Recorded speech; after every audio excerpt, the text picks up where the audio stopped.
In the crumbling heart of ancient Rome, power was not only measured in armies, treasure, or decrees. Power meant the ability to bend reality itself, to force others to live and die according to a single man's vision. No emperor embodied this darker truth more than Nero. His reign was already infamous for cruelty, fire, and decadence. Yet within the folds of his story lies one of the most disturbing episodes in history. It was a tale not of conquest or war, but of obsession. A story of a boy named Sporus, whose very existence was stolen, reshaped, and hollowed out, until he became nothing more than the phantom of someone else. This was not identity theft of wealth or name. It was the theft of life itself. When the imperial guards eventually found Sporus, he was hiding in the wine cellar of an abandoned villa, clutching a small vial of poison in his shaking hand. He was not a rebel or a criminal. He was 20 years old, once paraded through Rome as the empress, and now cornered into a final choice: poison, or the spectacle of humiliation that awaited him in the Colosseum. That a boy could fall so far, that his life could unravel into this moment of desperation, was not an accident of fate. It was the result of one man's madness, beginning 3 years earlier, when Emperor Nero first laid eyes on a boy who resembled his dead wife. The year was 65 AD. Nero, the ruler of the largest empire on earth, had committed an act so personal, so shocking, that it rippled even through a society hardened by violence.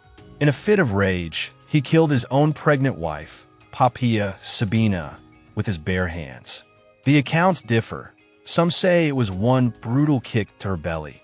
Others claim he struck her with such savagery that she bled to death on the marble floor. Whatever the method, she and her unborn child perished in their private chambers. Physicians rushed in vain, but even they could not undo what had been done. Poppaea was not just an imperial consort. She was Nero's obsession, the mirror of his delusions. Chroniclers wrote of her ethereal beauty: amber hair that shimmered like strands of fire, skin pale as marble yet luminous, and eyes so large and striking that poets likened them to Venus herself. She was, in Nero's world, the embodiment of everything divine and eternal. And when he killed her, he did not simply lose a wife. He felt as though the universe itself had mocked him, daring to impose boundaries upon a man who believed he was born without them. His grief took on forms that horrified even Rome's hardened elite. Instead of cremation, as was custom, Nero ordered her body embalmed with such quantities of spice that merchants claimed Arabia itself could not replenish its stores for years. She was clothed in finery and sealed in a crystal coffin, where he could gaze upon her whenever he wished. Servants whispered that he dined with her corpse, that he spoke to it as though it answered, even consulting her on affairs of state. He preserved her chambers exactly as she had left them, down to the position of her hairbrush. Sleep became possible only with heavy doses of poppy wine, and he often woke screaming her name, convinced her voice was calling from the next room. But the madness deepened. 2 months after her death, Nero began to see her face everywhere, in young servant girls carrying wine, in the noble women who attended the games, even in the prostitutes lining Rome's darker streets. He would stop mid-conversation, transfixed, rushing to seize a woman's face, turning it toward the light in desperate search of the features he had lost. Artists were summoned in their hundreds to recreate her beauty, but marble and paint could never capture her. Nero's rages grew violent when they failed him, his tears childlike when he realized even his wealth and power could not resurrect her. And then came the moment that changed everything. In late 65 AD, while reviewing a tedious list of bureaucratic promotions, Nero looked up from his scrolls, and the world stopped. Before him stood a 15-year-old boy, recently promoted to clerical duty. His name was Sporus. To the emperor, it was as if Poppaea herself had returned. The resemblance was not faint. It was exact. The same delicate bone structure, the same luminous eyes flecked with amber, the same nervous tilt of the head. Witnesses claim Nero rose so suddenly that scrolls scattered across the floor. He circled the boy like a predator circling prey, his expression one of manic joy, a joy more terrifying than wrath. From that moment, Sporus ceased to exist as himself. He was no longer a boy of flesh and blood, but a canvas for an emperor's delusion. Raised in the palace, the son of a Germanic slave who had died giving birth, Sporus had been educated for administrative service. But none of that mattered. Nero forbade his name, forcing him instead to live as Poppaea reborn. He was dressed in her favorite colors, taught to apply her cosmetics, trained to walk, speak, and gesture she once had. Every deviation was noted, every flaw corrected. Servants later whispered of a boy who moved like a ghost, hollow-eyed, obedient, drained of will. But Nero's obsession demanded more than illusion. He wanted resurrection through flesh itself. And so the physicians were summoned. Some hesitated. They knew what was being asked was not a simple castration, common enough in Rome, but something new, something monstrous. Nero wanted Sporus transformed into a woman, threatened with death if they refused, promised riches if they succeeded. The physicians designed procedures that had never been attempted. To the emperor, this was not mutilation. This was victory over death itself. Thus began the most chilling chapter of Sporus's life, the gradual erasure of his body, his voice, his soul, until he no longer lived as Sporus, but as the pale shadow of Poppaea, Sabina, the woman Nero had killed with his own hands.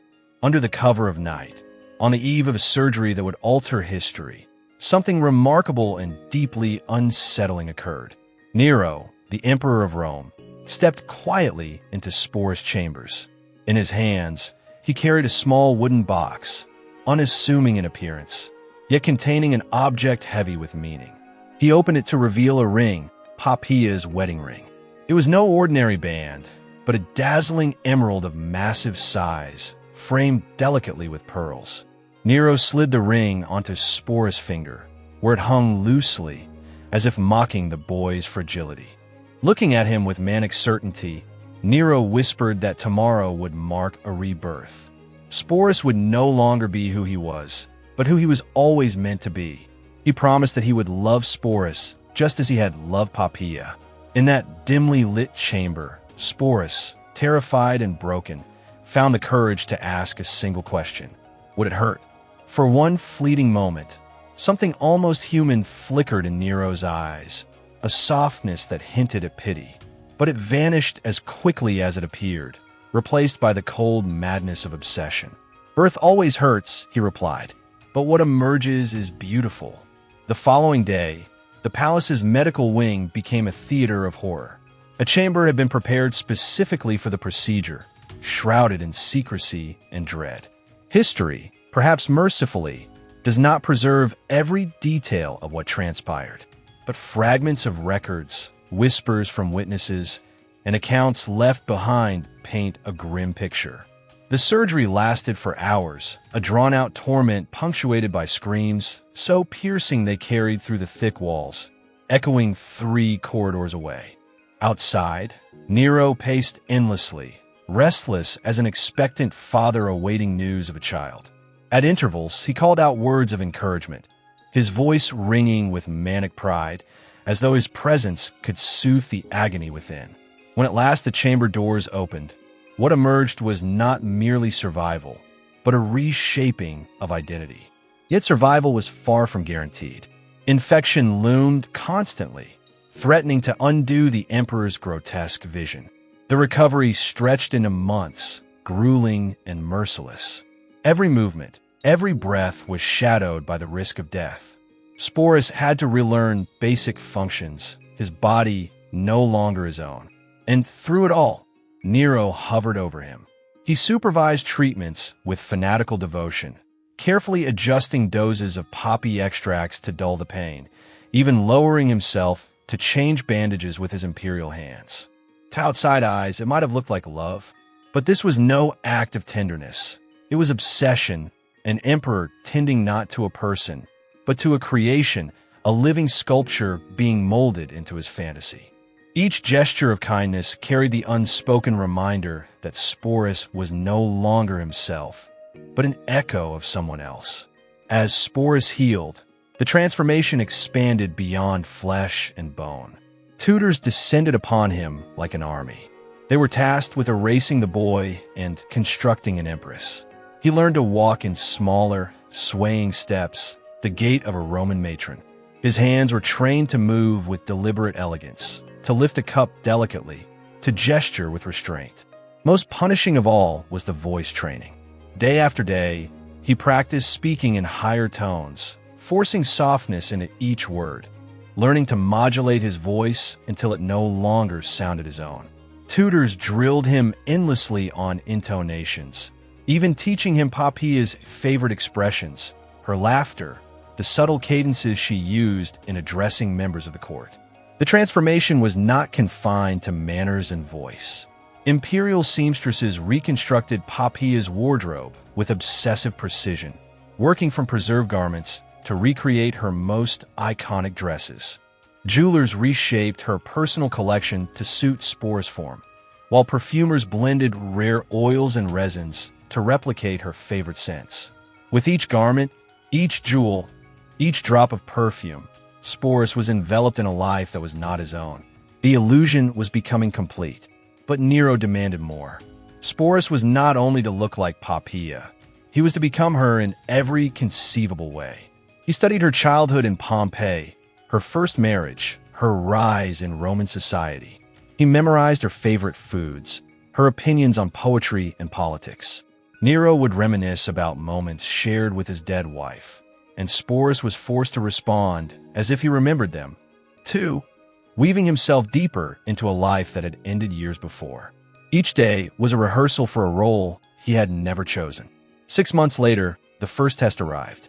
At a private dinner party attended by Nero's closest advisors and their wives, Sporus appeared dressed in one of Poppaea's distinctive purple gowns, her jewels sparkling in lamplight. The room fell silent. Wine cups froze midway to lips, words died in throats.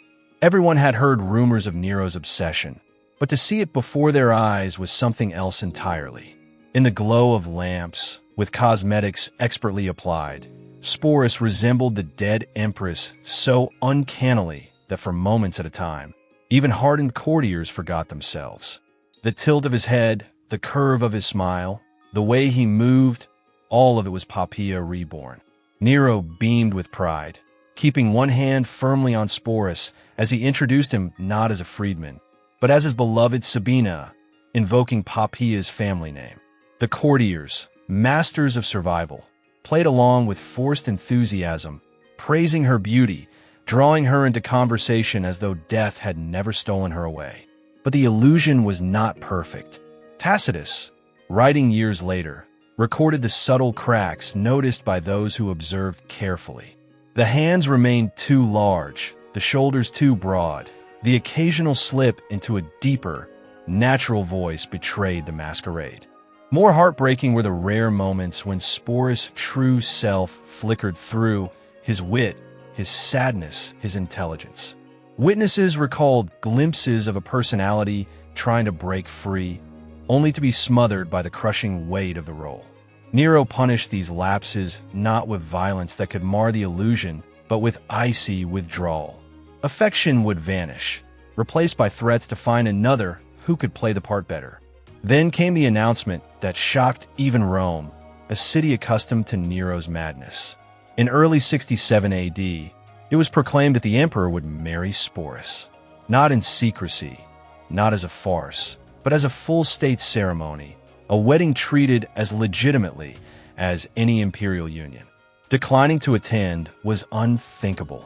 Invitations reached senators, magistrates, foreign dignitaries. The city prepared for the occasion with grotesque normalcy. Priests arranged sacrifices, streets were adorned with garlands, and the bridal procession was planned with meticulous detail. On the day itself, Sporus appeared draped in the saffron veil of a Roman bride, his face painted with ceremonial cosmetics. A dowry was transferred, contracts signed with the same language used for any noble marriage. Nero played his role with disturbing sincerity, speaking the ancient vows, performing the rituals, even carrying Sporus over the threshold in accordance with custom. The feast that followed was extravagant beyond imagination. Peacocks stuffed with songbirds, wines from Caesar's private cellars, musicians and dancers of the highest order. Senators offered glowing speeches, poets composed hymns, and gifts flowed in as if to a true empress. Jewelry, household goods, even fertility charms, mocking tokens of heirs that could never be born. Behind the smiles and applause, everyone knew they were witnessing something monstrous. This was no longer mere excess, but a fundamental violation of Roman values, natural order, and human dignity. Yet no one dared speak. To dissent was to die. And so the empire watched, complicit in silence, as Nero unveiled his masterpiece. From that day on, Sporus lived not as himself, but as Poppaea. Each morning, servants who once attended the true empress now dressed him in her clothes, styled his hair in her likeness, applied her cosmetics, and bathed him in her perfumes.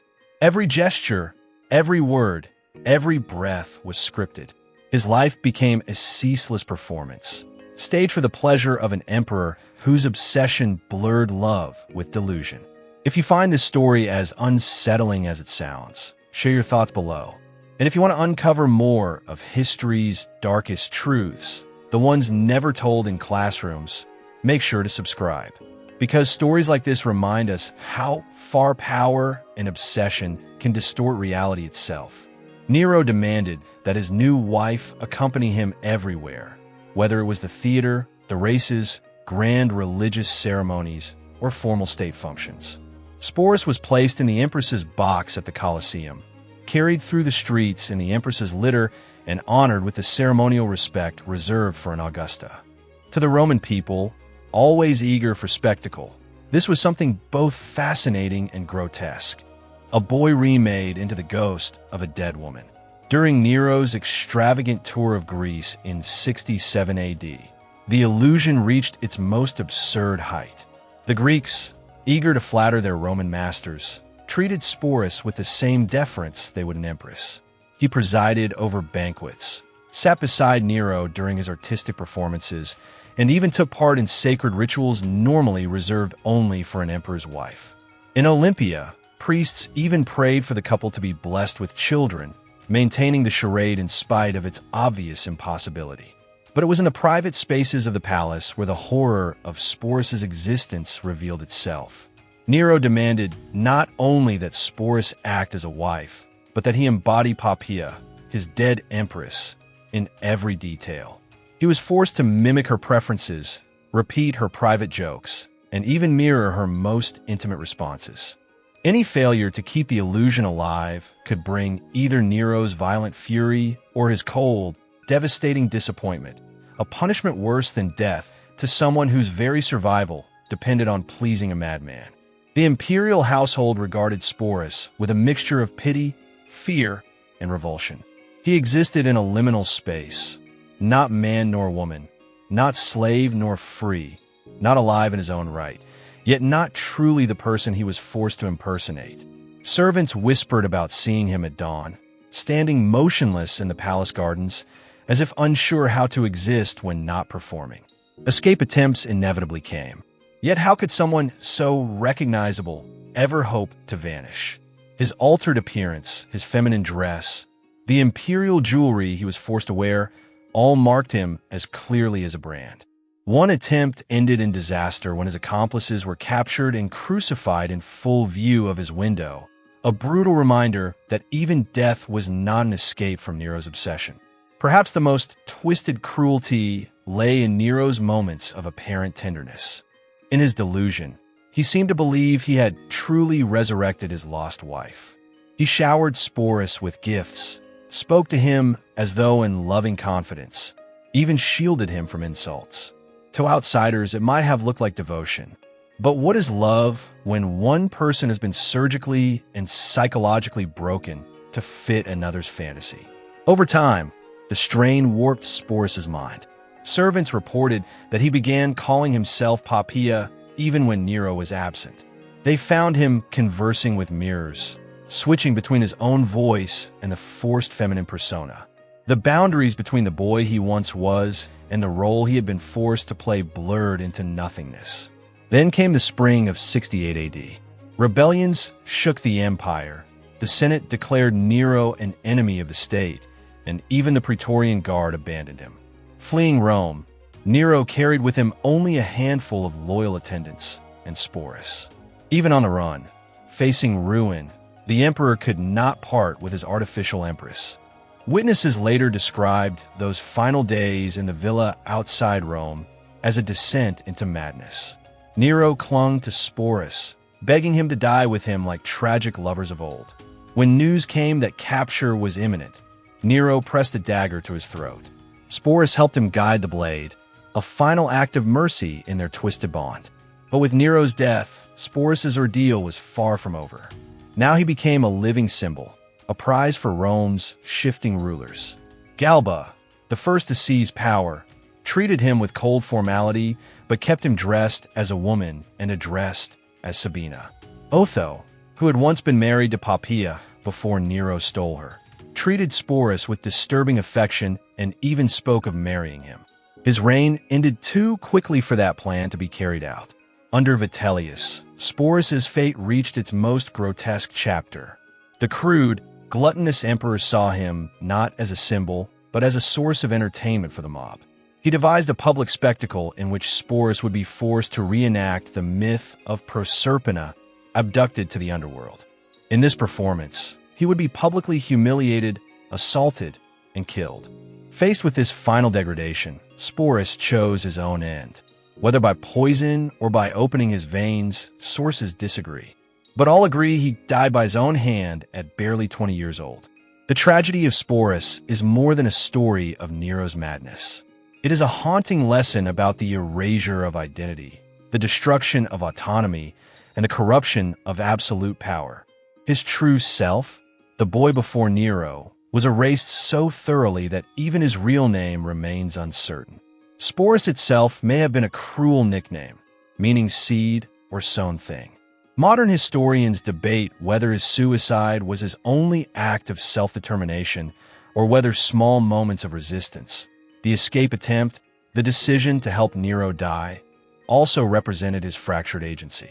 But what is most disturbing is how many were complicit: physicians, courtiers, servants, all sustaining the cruel fiction to protect themselves. Sporus' story is a chilling reminder of what happens when entire societies bow to tyranny, when reality itself is reshaped by the whims of the powerful, when human lives are twisted into raw material for another's fantasy. In the ruins of Nero's palace, buried beneath later structures, once stood the chambers where Sporus lived his stolen life, where he rehearsed words not his own, where the mirrors reflected only a stranger. The stones may still remember him, even if history has nearly forgotten. If this story has resonated with you, share your thoughts in the comments. And if you want to uncover more hidden histories that reveal the darkest and most fascinating sides of the human past, make sure to subscribe and turn on notifications. Sporus' story is not just a footnote in Nero's reign. It is a human tragedy that demands remembrance.